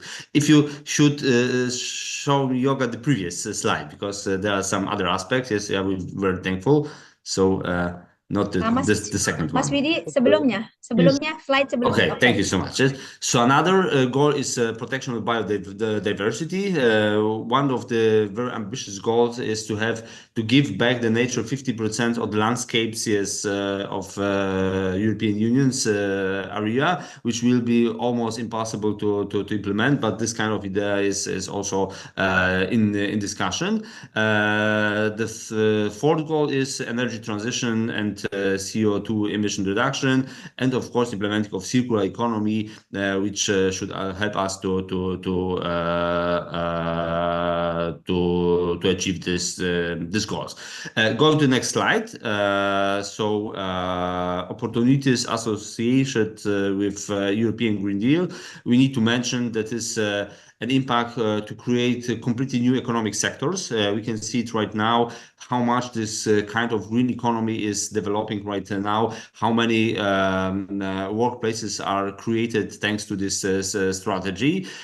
This push us also to create many technological innovations, which can increase the competitiveness of the EU under one condition: if other countries in the world will do exactly the same. Yes, so because implementation of this kind of strategy, as I mentioned before, it brings us a lot of costs. Yes, so we are having the costs. Yes, which in the short-term perspective is decreasing our competitiveness. Maybe yes, but we are hoping that in the future it will have another impact. And the fourth, I think, one of the biggest opportunities with the connected with the European Green Deal is environmental and health benefits. Yes, and first achievements in this area we can already see. Of course, European Green Deal is not only an opportunity, so it also brings us a lot of threats. First of all, if you can go to the next slide. Yes, thank you very much. First of all, we have a lot of costs connected with the transformation. The second is risk of marginalizing certain sectors. For example, Germany, as one of the biggest car industries worldwide, has a huge problem with that because China is producing much better electric cars, and to make this kind of transformation, we need to change our car mobility. And the advantage of the German mobile sector, car sector, is that Germany is producing the best engines, but fuel engines and not electric one. Yes, so we can see that we are losing this kind of competitiveness in compared, for example, to China automotive industry. Another threat is rising inequalities among member states. So we know that one countries will implement it faster, another will have probably more problems. Yes, which brings can bring some imbalances in the European Union. And the fourth one is social and political reactions. Yes, because we see a lot of how to say protests in the agriculture industry, for example, that is too many expected from the people. Yes, just to have this kind of goals, which can bring some imbalances in the political and social level, which is when we are connected with some migration problems that the European Union has, it increase, for example, some populistic statement or radical groups which trying to use this kind of reforms, yes, to bring their ideas to the discussion. Going to the next slide, potential scenarios for development of European Green Deal. We can say that the European Green Deal is designed to be dynamic and adaptive, responding to changing conditions both within and outside the EU. Several potential scenarios can shape the trajectory of in the coming years. For example, accelerated implementation and global leadership, then gradual transition and uneven process, or stagnation to the political and economic pressure. So we can see it's difficult to say what kind of scenario will be happened finally according to this strategy. Going to political and economic and technological challenge in the coming years. So it will for sure bring us a lot of political challenges. On the one of the key political challenges is maintaining consensus among EU member states, each with different economic interests, energy dependencies, and level of development. Economic challenge is for sure costs are the most important one, and of course technological, which can bring us a lot of innovation, but on the other hand is very demanding, yes, to implement this in the practice. Yes. So finally, going to our conclusions, we can say that The conclusions should briefly summarize the key opportunities and the threats posed by the European Green Deal. One of the opportunity sides of the European Green Deal promise to drive innovation, create new jobs, and the position of the EU in the global leader in climate action, while improving environmental sustainability and energy security. However, significant challenges include the high cost of transformation, potential economic disruptions, and unequal process among member states. So I would say this would be more or less it. I think I get it into 10 minutes that I get from Yoga. So thank you very much for your attention. Yes, and I'm open for your questions and comments. Thank you. Well, thank you so much for excellent presentations today. And I love to hear the talk about the threat and the opportunity for the Green Deal policy. I think it is initiated by European Commissions. Am I right? Yeah, yes, it's an Okay. idea of European Commission. Yeah. Okay, Dr. Martin, before I ask the audience for 1 or 2 questions, because that will be very quick. I know you've been busy. I have questions. Myself have a questions for you. Do you think this policy is more likely political or economical goals, or both of them? I would say the idea is, of course, political one, yes, because it started with some discussions about the values, because if we are looking on the global world, yes, so we must say that European Union, once the most developed area in the world, yes, is losing their competitive advantages, yes. For example, European Union isn't in the global military superpower. It's United States, yes, is rising China as a global superpower. According to innovations, we can say, of course, we have many innovations in European Union, yes, but Americans are more advanced, yes.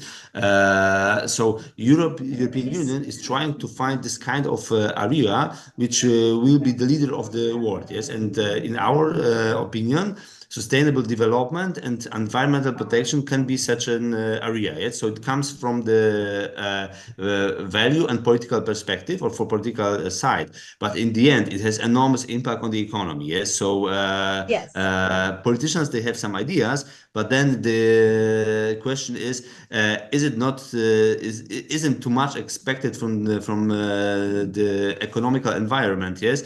To achieve this very strict and strong goals, yes, to make this kind of transformation. And you can see we are having problems with rising protests about against the European Green Deal, yes, because for many sectors or for many people it is too much, yes, and people are used to get a good life, yes, and then they need to change it, yes. So it becomes, so to conclude, a political idea which has an impact on the economy, and finally we see the rising impact or even on the social level, yes, in different areas.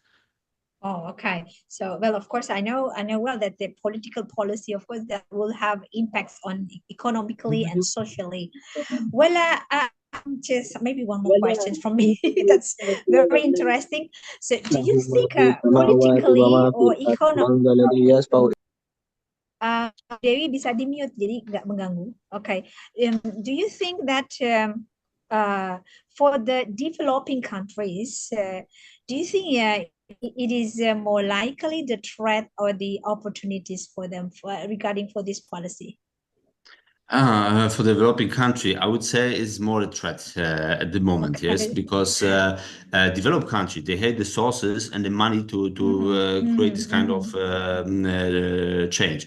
A good example can be Germany, for example, with this energy transition. It is possible to achieve this kind of goals because it's very rich country. And this is the discussion even among European Union countries, because the East European countries said, okay, you got had many years of profits to having market economy and being most developed country, yes, and advanced economies, and we are not, yes. So we need more time or more money from the European Union just to make this kind of change, first of all, and then mentally people from East Europe are not so ready for this kind of change like in Western Europe, yes. So it needs time, yes, because it's also a cultural change, yes. So to sum up, I would say 2050 is a very ambitious goal, but probably it will take a little bit longer, yes, to it's for sure it's a good direction, yes. If we're looking on climate change and issues connected with global warming and so on, yes, so we need this kind of change. But first of all, European Union is 9% of our world, yes. If we are looking on China, and China is, for example, or India increasing their emissions of CO2, yes. So even if we will change our habits, yes, as Europeans, it's not enough, yes, to have an impact, global impact. But maybe, yes, we can be a role model, yes, for other countries just to try to do the same. But for sure, not now, yes. And I think it's right from the side of developing country, the saying of chaos. European Union has its colonialism, it has many advantages being Europe, yes. And now you expecting from us that we will just make a change which brings for us cost and more cost than benefits, yes. So you should participate in it, yes. So I think it's starting in Europe, but for sure in the upcoming years we will see a lot of discussions, yes, between different countries and different world regions, yes, how to make it worldwide, yes, and not only in a small part of the world, because it wasn't be enough, yes, to make this change. That's my opinion. Okay, thank you for your opinion.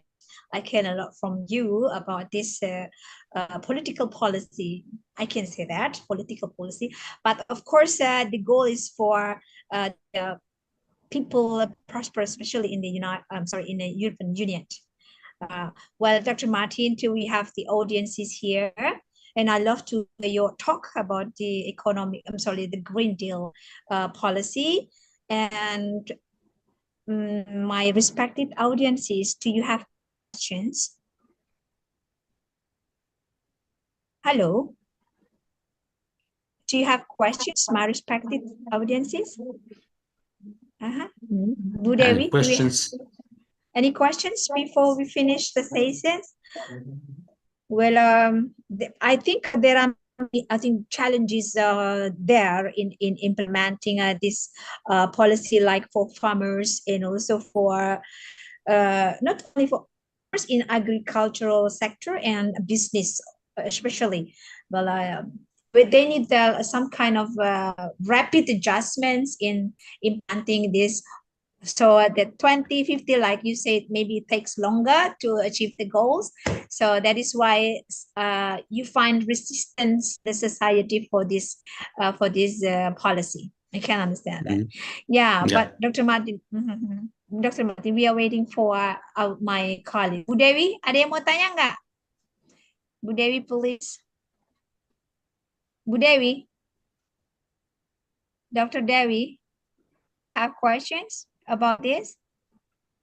Not yet, Miss. Not yet. So Green Deal is something new. Green Deal. Well, Yes. I think Green Deal is something new. Well, then we have to invite Dr. Martin offline, maybe to talk more about Green Deal. Dr. Martin usually invite some professors from like in 2020, 2022, my university. Myself, I was the one who invited them. I invited from the Morocco, Thailand, India, Malaysia, and one of them is Russia. We invited offline to talk about in some conferences in Indonesia, not only in my university but also in East Java and also West Java. So they were traveling from one province to another just to give the lecture or this kind of conferences, but offline. Martin. Okay, with pleasure. Ya, gimana Bu Dewi? Satu pertanyaan. Oke. In Indonesia language, Miss. Yeah, okay. My Yeah. friend will, my Uh, colleague, yeah, okay, will, so hold a second, will ask you in Bahasa Indonesia and I will Okay. translate for you. Okay. Okay. Okay. Thank you. Okay. Thank you. Peluang dan tantangan Europe Green Deal. Okay. Similar questions to me. Okay. The opportunities and the challenges for European Union society for this policy, for the Green Deal policy. Especially for the society, yes. So I think to make it quite short, yes, I would say the biggest opportunity is the change according to the quality of the life, yes. So we need to change our habits according how we are living our consumption model. But in the end, yes, it brings us more health, better environmental environment, and so on. So I would say at the end, the quality of the living is the greatest opportunity to having this kind of strategy, and the biggest threat is the cost side. It is not for nothing. Yes, it will cost a lot of money, and every member or every society member or every people needs more or less to participate in this kind of course, yes, but we will see, yes, how at the end, yes, if the old habits will win, or if we ready to change it, yes, and to have completely new model of creating societies, yes, because European Green Deal is not only political level and not only economy, it's going through all sectors, yes, and changing different ways of thinking. For example, Warsaw, my city, is starting to close the city center, yes, for cars, and is thinking to make it more wider, yes. So probably maybe in 10, not now, over 10, in 20 years, it won't be possible just to go by own car to the city center, yes. It will make, for example, the city center of the city much more environmental friendly, yes, for people, yes, for the nature and whatever, yes. But most of people are not ready for that, yes. And once they see that maybe it is good for them because you are relaxing more, it is then or it will have another profits, yes. So it will make sense because traffic jams. Indonesia, my friend was living in Jakarta for many years, and he wants there's a horrible traffic jams, yes. So it's nice to go by their own transportation to the city, yes. But on the other hand, if we create a system of great public transportation, yes, people will say maybe one day, okay, it's much better. It's what I'm doing in Warsaw right now, yes. I stopped going to the city center 5 years ago, yes, because thanks to by car it takes around 45 minutes, by underground only 15, yes. So I'm much more faster. I need to find out a place for my car, just doing my thing, coming back to my home, yes. And during this time I can read my book or newspapers or whatever else, yes, which not possible to do in my own car, yes. So it's a huge change, yes, but people are adapting with some problems, yes, to the changes in general, yeah. Yeah. Okay, I can understand that. So, rapid changes shocks the whole nations, maybe. I mean the society, because they have to adjust themselves with the new policy, especially for the reducing emissions. Like you told me, that would cost. Well, Bu Dewi, the biggest challenge is cost, money. Okay, money is a big problem. For implementing this Green Deal policy, and also the society mindset, I think. Am I right, Dr. Martin? Yeah, the society mindset. They need to change. Okay. Finally, thank you, Dr. Martin. We still have Professor Hassan of Ozel from Turkey. Say hello. He's one of our speaker, Karabük University, Turkey. And also we have also Professor Chalong. I'm sorry, Dr. Chalong. Yeah, they are all our honorable speakers today, ladies and gentlemen. Finally, we have come to the agenda. We have, but I would like to introduce you before we leave to Ibu Yanti as the Vice Dean of the Academic Affairs. Ibu Yanti, say hello. Hello. Okay, we have the Dean here. Untuk foto bersama. Well, she is the Dean, Dr. Dewi.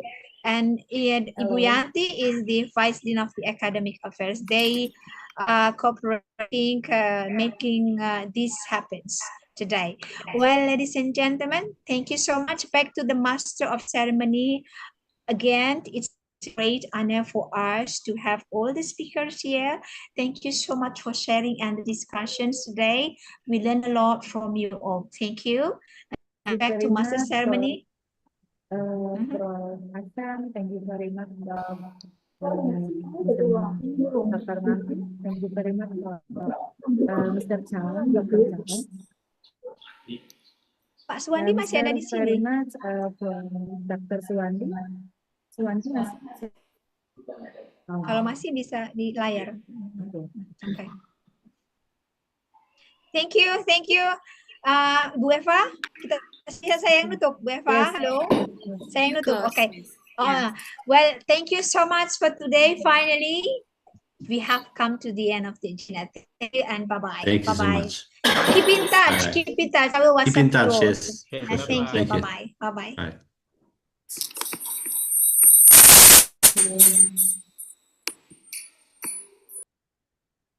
Miss, thank you, Miss. Thank you, Mr. Chan. Well, thank you so much. Terima kasih Nah. Bu Dewi. Terima Miss, kasih terima Bapak kasih banyak Ibu. ya, Saya Miss. live ya. Saya Terima live ya. kasih, Thank terima kasih you. banyak. Ya, thank you. Oke. Terima kasih, Miss. Ya. Absen. Ya. Sudah selesai, Miss. Absennya sudah semua, Mas Heri? Oh, sudah bilang. Berarti kita mencetak ya. Tinggal ngisi link aja ya. Dicat ya, Mas. Oh.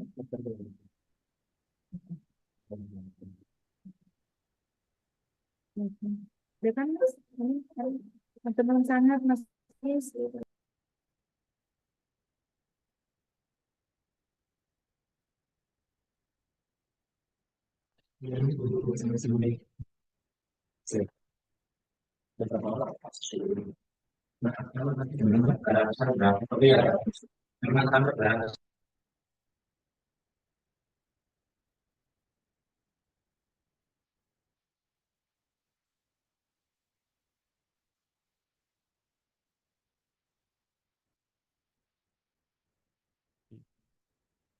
Ya, Pak.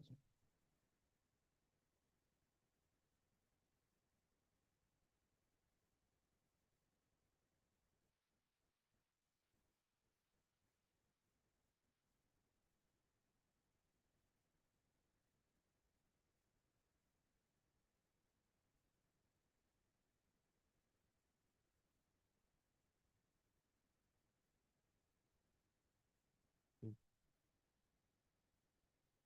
cik. Cik. Mic-nya nggak masuk ke sini. Kenapa ya?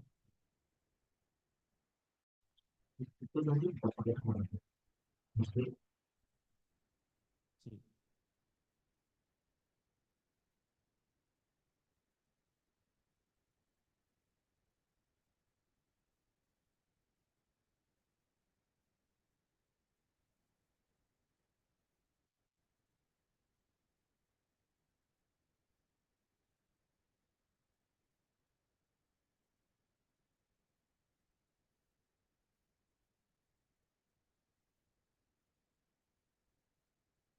Cik, cik, cik, cik.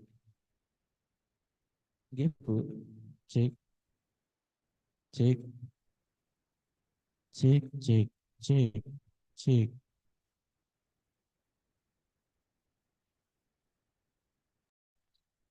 Cik, cik,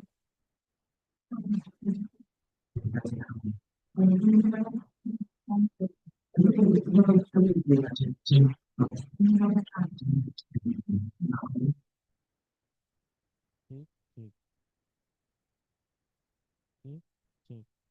Orang melepuh ya.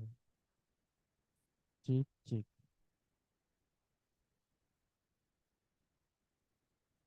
project